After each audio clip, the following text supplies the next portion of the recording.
je ne sais pas si je peux dire que j'ai eu un traumatisme, mais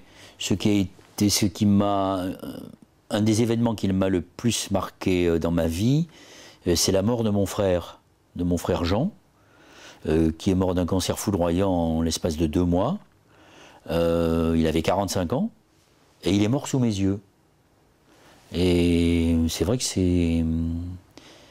On s'en remet bien sûr, parce que la vie est là, parce qu'on savait que c'était inéluctable. Oui, ça c'est un traumatisme, oui. Oui, j'en rêve d'ailleurs des fois.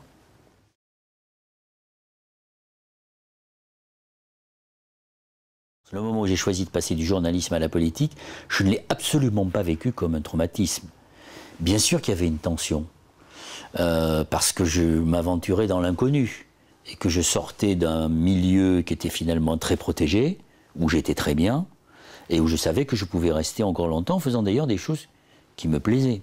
J'ai eu beaucoup de chance dans ma vie, parce que depuis que j'ai commencé ce métier à l'âge de 20 ans, le métier de journaliste, je l'ai toujours fait avec plaisir, avec bonheur. Donc d'ailleurs, on pourrait me dire, nous sommes mercredi, on pourrait me dire jeudi matin tu reprends ton métier de journaliste, je le ferai avec le même plaisir, le même bonheur, le même enthousiasme.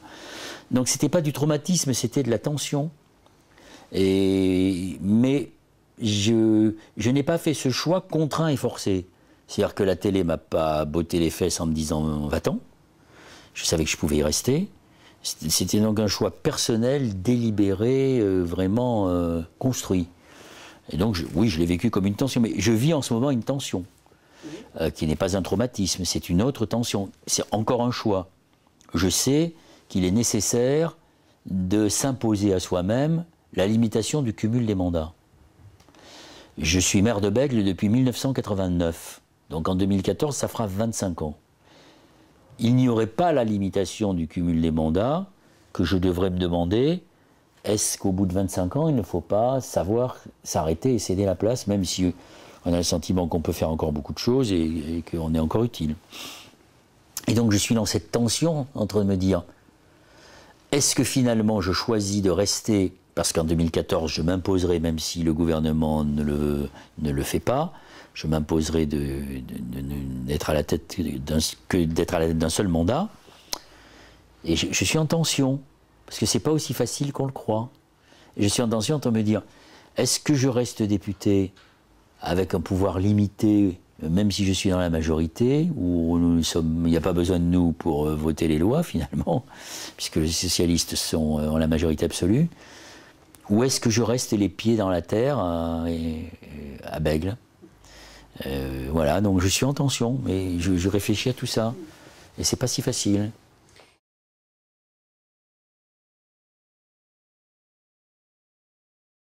Non, moi j'ai été plongé dans la politique d'une manière un peu particulière, parce que je me suis attaqué en quelque sorte, à la demande des socialistes à l'époque, à une mairie qui était communiste depuis 30 ans. Et donc le combat a été très très rude, y compris physique. Et donc j'ai été trempé dans le bain, tout habillé. Au point d'ailleurs que sous forme de boutade, je dis, en politique, il n'y a plus que le froid qui peut me saisir. C'est-à-dire que j'ai tout connu, les confrontations, c'était très dur au début. J'ai même présidé des conseils municipaux avec des quarts de flics autour de la mairie. C'était très violent. J'ai découvert la violence de la politique. J'ai aussi appris ce qui n'était pas du tout mon tempérament, à affronter les conflits et à les gérer. Au point qu'aujourd'hui, d'ailleurs, j'ai l'image d'un homme dur, d'un homme qui combat, d'un mec pas sympa, alors que c'est pas du tout mon caractère. Mais j'ai été obligé de savoir me défendre. Et pour des raisons philosophiques de fond, je savais qu'il fallait que je mène ce combat. Parce que je ne peux pas accepter que la violence soit aussi grande dans une démocratie et qu'on en vienne à des choses qui sont de l'ordre des régimes autoritaires, mais qui ne sont pas on n'a pas le droit de mettre le poison, d'instiller le poison dans la tête des gens. Moi, j'ai vu des gamins de 8 ans qui me crachaient à la figure le soir du premier tour de l'élection municipale. Donc, rien que pour ça, je me disais, il faut que je gagne pour que ça ne se reproduise plus. Donc voilà, ça c'est pas des traumatismes. Alors, je ne sais pas si tu appelles ça des traumatismes, ce sont des événements, des chocs fondateurs. Moi, je le considère comme ça. Et sans doute, j'aurais pu être élu à Libourne aux côtés de Gilbert Mitterrand, où vivait ma famille, où j'ai été suppléant de Gilbert en 88. Mais ma vie politique et ma carrière politique n'auraient jamais été la même. J'aurais été dans le confort douillet, d'une équipe sans problème, dans une ville sans trop de problèmes. Alors que là, je suis allé au combat, au front, et c'est ce qui a finalement fondé mon... Alors j'avais sans doute le caractère pour ça déjà, mais qui a fondé mon parcours politique. Alors, est-ce que tu veux l'appeler un traumatisme? Je ne sais pas. Je ne sais pas quel est le sens qu'en psychanalyse on donne à traumatisme. Ça peut, je pense qu'en psychanalyse, le traumatisme peut avoir aussi des vertus et pas être simplement négatif et destructeur. Et moi, on va appeler ça des traumatismes positifs.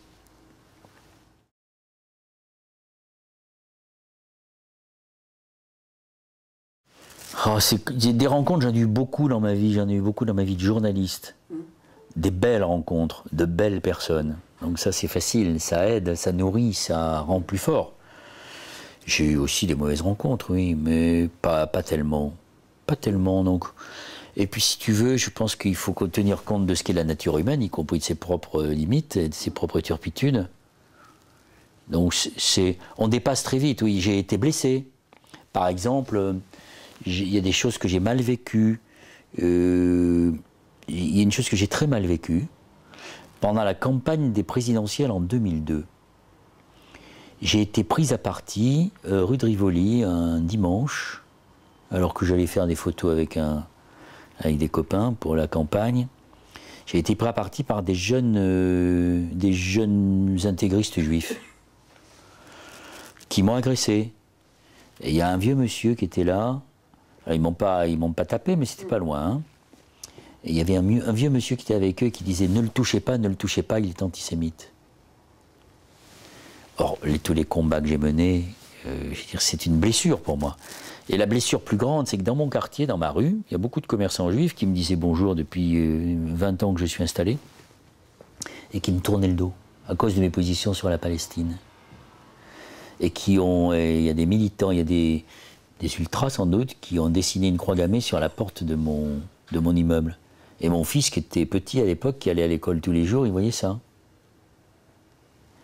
Et ça, c'est très, très, très blessant. Je l'ai très mal vécu, ça. Très mal.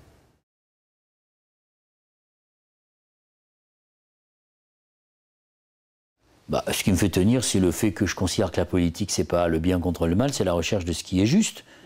Donc ce qui me fait tenir, c'est le sentiment de mener des combats qui sont justes. Je peux me tromper des fois. Mais quand je reçois 4000 lettres d'insultes au moment du mariage de Bègle, qui est devenu maintenant une loi, comme j'ai l'habitude de le dire, je pense que ces gens qui m'ont écrit, y compris avec des traces d'éperons, enfin tout ce que tu peux imaginer, hein, toutes les représentations de l'homosexualité, donc dès qu'on entre dans le sexe, je veux dire, la raison disparaît. J'ai des copains, ça aussi c'est traumatisant, si on doit employer ce terme. J'ai des copains qui ont beaucoup compté dans mon parcours intellectuel, des intellectuels que je respecte beaucoup. Et quand j'ai marié les deux gars, il y a eu un mur pour eux. Ils n'ont pas accepté ça. Ils m'ont écrit des trucs, mais effrayants. Des choses effrayantes. Et je pense que, en fait, tous ces gens qui m'ont écrit, c'est des gens qui sont finalement pas très bien dans leur peau. Si tu veux, c'est ce que j'appelle la peur de soi et l'ignorance.